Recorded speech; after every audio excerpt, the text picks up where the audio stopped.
All right, so welcome back to Law and Crypto. My name is William Kraus, and I'm an attorney focusing on litigation, governmental investigations, and other disputes related to digital assets and blockchain technology.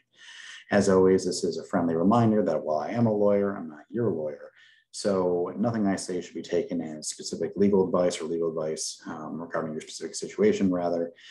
And it should also not be taken as investment advice. I also need to make clear that my opinions are not necessarily the opinions of my law firm, and my comments are being offered for discussion and entertainment purposes only, and may be viewed in some states as attorney advertising.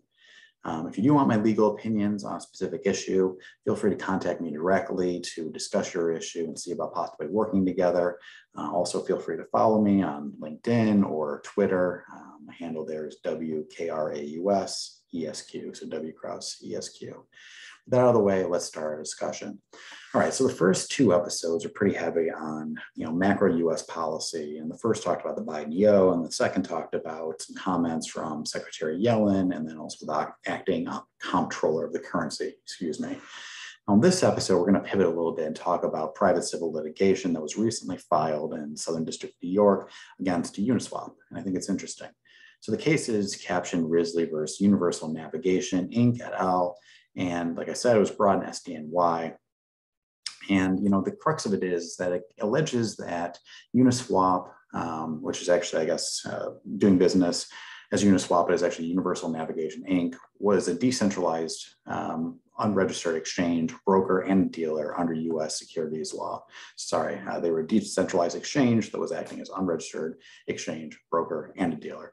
And they are participating in the unregistered sale of securities. So by implication, it's also alleging that the 6 tokens purchased by Plaintiff were securities. So let's dive in. All right, so I'm going to bring up the complaint here. There we go. You should see it now. So the complaint is 68 pages long, or about 62 pages of text and exhibits. I've read it, so you don't have to. But of course, encourage you to check it out. And I expect you're probably going to hear more folks writing about it and talking about it over the coming weeks and months. So the complaint basically starts by providing a little bit of background, on Uniswap and decentralized exchanges, and kind of just dives right in with a couple of these like little digs. It says Uniswap requires no verification, has no KYC, says that defendants encourage fraudulent conduct by guaranteeing fees on all trades. I mean, in my opinion, a lot of that sort of background stuff doesn't really have a lot to do with the claims that they're bringing, but it's in there nonetheless. For their part, there's an article in the block in which Uniswap was quoted as responding, but these allegations are meritless, and the complaint is riddled with factual inaccuracies. We'll leave it to you guys and the courts to, sort of weigh in on what you think about that. And the crux really is that from April 5th, 2021 through April 4th, 2022, Uniswap offered and sold these 6 digital assets, all of which Plaintiff Risley purchased. Now, the 6 cryptos at issue were Ethereum Max, and I'm just going to butcher the names of these: Bizogi Earth, Matrix Samurai, Alpha Wolf Finance, Rocket Bunny, and Boom Baby IO. So I had heard of Ethereum Max before, but I'm pretty sure it's the first time in my life I've actually said Boom Baby. On that note, Ethereum Max was at the center, or is at the center currently, of a different lawsuit in the Central District of California, but that largely relates to promotion of that token by various celebrities. It doesn't really rely on the status of Ethereum Max as security like this lawsuit does. So the name plaintiff, and that's generally what we call the individual or the individuals in a class action that suffered the alleged harm, and sort of serve as the template for the larger class. She appears to have invested, just over $8,500 in these various tokens. There's this sort of Schedule A, which talks about the specific purchases and the dates and the quantities, and then the sales. So she purchased some of this, about $8,500, and she seems to have sold a lot of what she bought, but kept some of it and took a loss of at least a couple $1,000s. So let's go back here to the bulk of the complaint. All right, so the complaint then alleges that all the tokens at issue here were securities, but they weren't registered properly. And it really kind of says that if they were registered properly, then, had the tokens been registered as required, plaintiff in the class defined below would have received necessary and meaningful disclosures that would have enabled them to reliably assess the representations being made by the issuers and the riskiness of their investments. Without these disclosures, they were left to fend for themselves. Now, to break that down a bit, it's basically saying that like in a traditional investment, say you buy some shares of publicly traded stock, there are all these required disclosures that let investors know things about what they're buying. And in some cases, in most cases, that's really good. Like maybe you don't buy a stock because, the disclosures, let you know that there was a bad year at the company, that there was a failed merger or something like that, or a failed drug trial, who knows. But I mean, basically the idea is that in securities, these disclosures, give the investing public greater insight into the company's, internal operations, right? And it sort of gives you, in theory, equal footing to insiders and what they know. So, that's sort of like leveling the playing field, protecting the investor. Now here, and this is just my personal opinion, it does strain credibility a little bit to claim that someone who bought close to $10,000 in coins on Uniswap didn't know that there was some risk associated with buying something like Rocket Bunny. And in fact, this complaint really kind of has this tension throughout, right? I mean, it's talking about how defendants allowed all of these meme coins, or allegedly allowed all these meme coins to be issued. And there's a huge wave of new tokens hitting the market, and they were failing, or they're being hit with rug pulls or whatever. And it makes it sound like it's this really dangerous market, and everybody sort of knows that. But at the same time, it sort of takes this position that plaintiffs didn't know it, and they didn't know it because the securities weren't registered properly. But again, that's sort of what's here. So the more interesting thing to me is jurisdiction over Uniswap and how the securities claims are being presented, because I think those actually have broader implications for the market and future complaints. So let's discuss jurisdiction first. Just a few weeks ago, there was a separate complaint against Binance that was dismissed, in part because plaintiff attempted to say that U.S. securities law applied to Binance, but the court held Binance was not a domestic exchange. And when you're talking about the application of federal securities laws, they really only apply to these transactions in securities, or generally only apply, where there's a domestic exchange or domestic transactions in other securities. And that kind of comes from this really famous case, a Supreme Court case in 2010 called Morrison versus National Australia Bank Limited. And for a number of reasons, the court found that Binance wasn't domestic. And, they looked and they said, well, there was an infrastructure there, and, Amazon Web Services servers, and there was these sort of third-party providers. So the court took the position that it wasn't enough.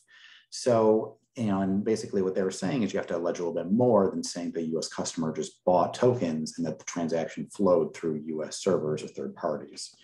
Now here, scroll forward, it's a little bit more clear. And I mean, they're alleging that Uniswap is this Delaware corporation with its principal place of business in New York, has offices in New York. So on that front, the allegations, like I said, are a little more direct. This is a US, domestic sort of entity. Now with that part, let's then turn to the causes of action. And there's 5 counts, I believe, in total. And the ones I'm most interested in are 1, 2, and 4. And we're scrolling through here, and it's talking about the different tokens. It's talking about the Uniswap token specifically, though that's not really, a huge part of this. And like I said, it's a long complaint. We get here to the first cause of action. So we have count 1, which essentially claims that Uniswap was an unregistered exchange pursuant to the Securities Exchange Act, or what's more commonly known as the 34 Act. And, first question is, what's an exchange? Well, there are a few different ways you might decide. One that we've seen before, however, is Exchange Act Rule 3B-16A, which says that an exchange exists where an organization, association, or group of persons brings together the orders for securities of multiple buyers and sellers, and uses established non-discretionary methods under which such orders interact with each other, the buyers and sellers entering orders agree to the terms of the trade, et cetera, et cetera. And that's actually something we've seen before here. This is actually the sort of the order and the settlement with Ether Delta. And Ether Delta kind of took this exact same sort of had this exact same sort of question, right? Like it was decentralized exchange, and the SEC took this position that there's 3B-16A, that this was the test for whether it was an exchange, and ultimately it concluded that Ether Delta satisfied the criteria and is not excluded. There's various exemptions, the Reg ATS and whatnot that people can go and get, and if you don't get that and you're an exchange, then you might have a problem under the Securities Act, or the Exchange Act rather.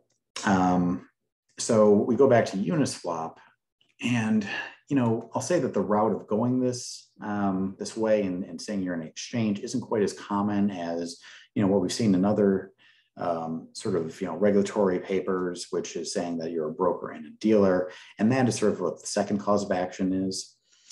Here, we have them taking the position that's a broker dealer. And sorry, I will see if I can find that page. There it is, right here, unregistered broker and dealer. And we've seen that before. I mean, Token Lot LLC was one such instance, which a claim was sort of being premised on that allegation. And then we have the third cause of action that I'm interested in, which is down here on page 61, the unregistered offer and sale of securities in violation of the 33 Act. So in short, what plaintiff is claiming is that Uniswap was letting people buy securities on their platform. And a component of that claim has to do, or has what's known as a 1-year statute of limitation, which is generally a rule that if you don't sue within a certain time period, subject to some exceptions, you lose the right to do so. And actually a fun fact, that's why this complaint was filed on April 4th, right here. And the period was April 5th. It's 1 day less than 1 year. Presumably this was done to avoid a statute of limitations defense. Now in this particular claim, which is a section 12A1 or an aspect of it, right here, section 12A1, it's worth noting that claims may only be brought against a defendant that's a statutory seller, which is defined as a defendant who 1, passed title or other interest in a security to a buyer for value, or 2, successfully solicited the purchase. And it seems to be saying here, that Uniswap sold, promoted, or solicited the tokens. That seems to be the hook. But I'm not exactly clear what the complaint is alleging here that backs that up, and where they were said to be soliciting. Usually that's like a sales pitch or something more direct in which somebody's trying to bring in, buyers, and it sort of says it's soliciting and leaves it at that. And other lawsuits have sort of fallen on those little nuances. So to that end, there's a lot of allegations here on information and belief, which is usually something you see when somebody's alleging something, but they don't really have personal knowledge of it. For example, the complaint alleges on information and belief, the owners are market makers of the exchange. On information and belief, Uniswap charges other undisclosed fees to users of the exchange in addition to the user fees and trade taxes. On information and belief, the owners also directly act as liquidity providers. And these particular allegations are actually really central to the claims that they're bringing, and whether or not they can actually sort of be shown to be the case at the end of the day will really sort of bear heavily on whether this complaint is successful on those counts. And beyond that, the huge issue upon which really all these claims turn is whether Ethereum Max, Bazogi Earth, Matrix Samurai, and these other ones are actually securities. So not surprisingly, you have to have a security to bring claims based on the security law. And that's really a big deal for this lawsuit, right? Because all of these really require as a threshold matter that you have shown these are securities. And while courts or the SEC, has said in the past, this token or that token is a security and has given us guidance, like the Dow report, for example, on how we can tell something is a security, for the most part, these are these really highly specific analyses as opposed to sort of, general pronouncements that this is security, this is security, this is security. And I mean, here the complaint tries to do a little bit of that analysis, concluding, not surprisingly, all 6 are securities.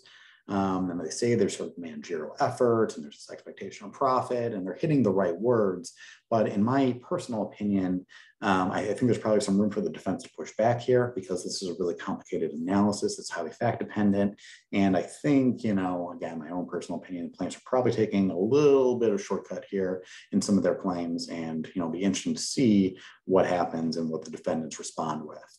Now, to that end, it's very, very likely we'll see a motion to dismiss here. At this juncture with the class action, the 2 most common things that are going to happen is 1, the defendants can file an answer, which is sort of saying, I admit or I deny these or whatever. Here's my affirmative defenses.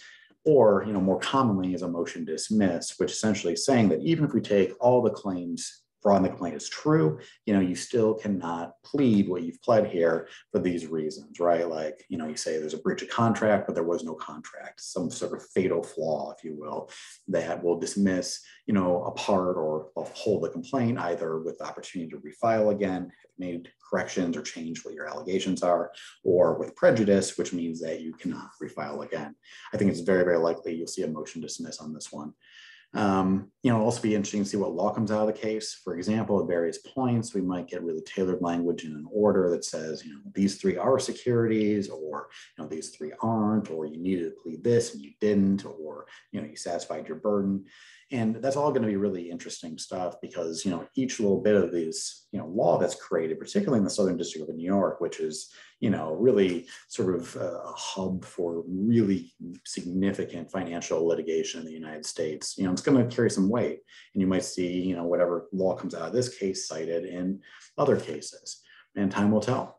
So in sum, I think this is going to be an interesting case for a number of reasons. It's worth watching. I mean, not surprisingly, I think this has the possibility to change how Uniswap ends up doing business, and other decentralized exchanges like Uniswap end up doing business in the United States and with US customers. And it very well might lead to more class action lawsuits and complaints. And there's already, a lot more class action lawsuits out there than we've been seeing in recent years. I think it's on the uptrend. That's what I got for you today. So I hope you enjoyed my third talk. Feel free to leave your thoughts in the comments below, and I'll talk to you again soon.